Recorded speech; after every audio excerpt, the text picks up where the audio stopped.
दोस्तों नमस्कार। Colonel Ajay, CEO Ajay astro money group first global astro finance digital channel से आपसे मुखातिब होता हूं। आज 26 अक्टूबर सन 2024 शनिवार। दोस्तों आज के एपिसोड में हम कुछ विशेष जियोपॉलिटिकल टेंशन जो कि मध्य पूर्व में बढ़ रहे हैं उसके ऊपर करेंगे चर्चा।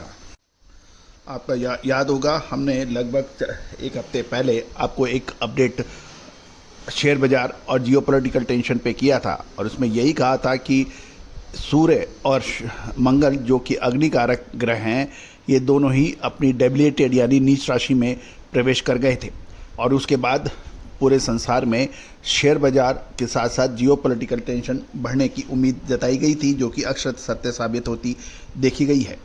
दोस्तों ये एपिसोड हमारे चैनल पर उपलब्ध है, आप चाहें तो आप उसको देख भी सकते हैं। उसके बाद शेयर बाजार के अंदर कोहराम मच गया, साथ साथ मेटल्स के अंदर भी बुरी तरह से गिरावट देखी गई। सरकारी क्षेत्र की कंपनियों के अंदर भी एक तरफा गिरावट देखी गई और इसका असर बुलियन यानी सोने चांदी पर एक तरफा तेजी के रूप में दर्ज हुआ। दोस्तों खबर निकल के आ रही है कि आज शनिवार इजराइल ने ईरान पर टारगेटेड हवाई हमले किए हैं और मिसाइलों का से हमले का जवाब दिया जा रहा है। जानिए पूरी रिपोर्ट विस्तार से। दोस्तों भारतीय अनुसंधान पद्धति अग्रिम विश्लेषण, अग्रिम अनुमान, पूर्व अनुमान लगाने में सक्षम साबित सदियों से रही है। चाहे वो जियोपॉलिटिकल टेंशन हो, फसलों का पूर्व अनुमान हो, मानसून हो, पैदावार हो, प्राइस फ्लक्चुएशंस हो, इसका सटीकता से अनुमान लगाना संभव रहा है और पिछले लगभग 25 सालों से हमने लगातार इस क्षेत्र पर काम किया और आपको भारतीय अनुसंधान पद्धति की शक्तियों से परिचित कराया। आज देश विदेश से बड़ी तादाद में लोग इसको सीखना चाहते हैं। लगातार हमारे पास फ़ोन आते हैं कि इसके ऑनलाइन कोर्सेज भी हम कंडक्ट कर रहे हैं। अब से कुछ सालों से पहले तक भारतीय अनुसंधान पद्धति का विश्व में नाम नहीं था।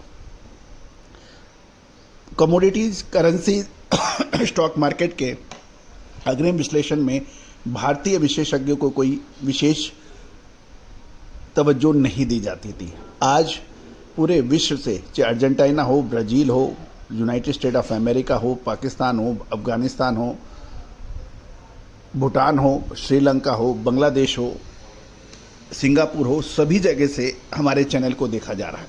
साथ साथ हमारे पेड सब्सक्राइबर्स भी सभी देशों में लगातार बढ़ रहे हैं। दोस्तों ये सब चमत्कार भारतीय अनुसंधान पद्धति का है, हमारे ऋषि मुनियों की मेहनत का है।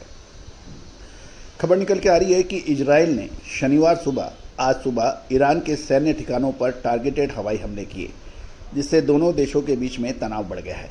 ये हमले Islamic revolutionary guard corps IRGC के जुड़े ठिकानों पर किए गए, जो 1 अक्टूबर को ईरान द्वारा दागी गई करीब 200 मिसाइलों के जवाब में थे। ज़्यादातर मिसाइल्स इंटरसेप्ट कर ली गई थी उस समय। इजराइल के प्रधानमंत्री बेंजामिन नेतन्याहू ने प्रतिक्रिया का वादा करते हुए कहा था कि इजराइल को रक्षा करने का अधिकार और कर्तव्य है। सूत्रों की माने तो इजराइल ने हमले से पहले अमेरिका को सूचना दी थी, हालांकि अमेरिकन सेना इसमें शामिल नहीं है। ईरान का हमला इजराइल की हालिया हिजबुल्लाह के खिलाफ कार्रवाइयों का जवाब था। हिजबुल्लाह के चीफ यानी पिछले महीने इजराइल ने बैरूत पर हवाई हमला कर हिजबुल्लाह के नेता हसन नसरुल्लाह की हत्या की थी, जो कि संगठन के कमांडरों के बाद के हमलों की बात की गई थी। संघर्ष की शुरुआत पिछले साल अक्टूबर में हुई थी, जब ईरान समर्थित हमास ने दक्षिण इजराइल पर हमला किया था। तब से चले संघर्ष में गाजा में 42,000 से ज़्यादा लोगों की जानें जा चुकी है।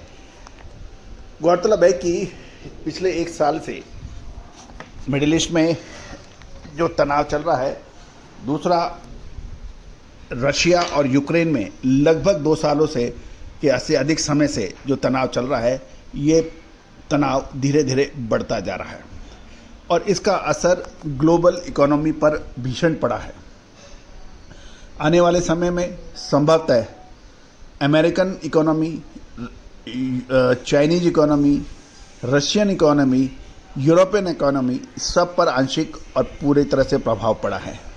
अब महत्वपूर्ण ये है कि शेयर बाजार के अंदर, जैसे कि हमने आपको कहा था कि कहा जाता है कि शेयर बाजार किसी भी देश की अर्थव्यवस्था का मिरर यानी दर्पण होता है। यदि किसी भी देश की अर्थव्यवस्था की तरक्की देखनी है तो आप वहाँ के शेयर बाजार की तरक्की देखिए, उन कंपनीज का साइज़ देखिए, मार्केट कैप देखिए, तो आपको आइडिया लग जाएगा कि कौन सा देश कितना शक्तिशाली इकोनॉमिक फ्रंट के ऊपर है। और सबसे पहले और जल्दी असर किसी भी घटना या दुर्घटना का शेयर बाजार पर देखने को मिलता है, और यही वजह है कि शेयर बाजार की नज़र सभी की रहती है। आपको हमने एपिसोड्स के जरिए इसका अग्रिम अनुमान दिया था, जो कि अक्षर सत्य साबित हुआ। अब महत्वपूर्ण यह है कि शेयर बाजार के अंदर कब दोबारा रिकवरी आने की संभावना बन सकती है। दोस्तों, अभी तनाव लंबा चलेगा, अभी तनाव समाप्त होने वाला नहीं है।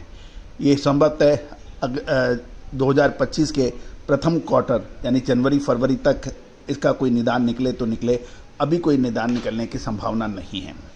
लेकिन कहा जाता है कि कोई भी गिरावट या कोई भी तेजी चिरस्थायी नहीं होती है, एक सीमा के बाद में उसमें रिकवरी होती है। जहाँ तक शेयर बाजार की रिकवरी का सवाल है, संभवतः 15 अक्टूबर के बाद में रिकवरी होने की प्रबल संभावना है। दोस्तों, चैनल पर ज्ञानवर्धक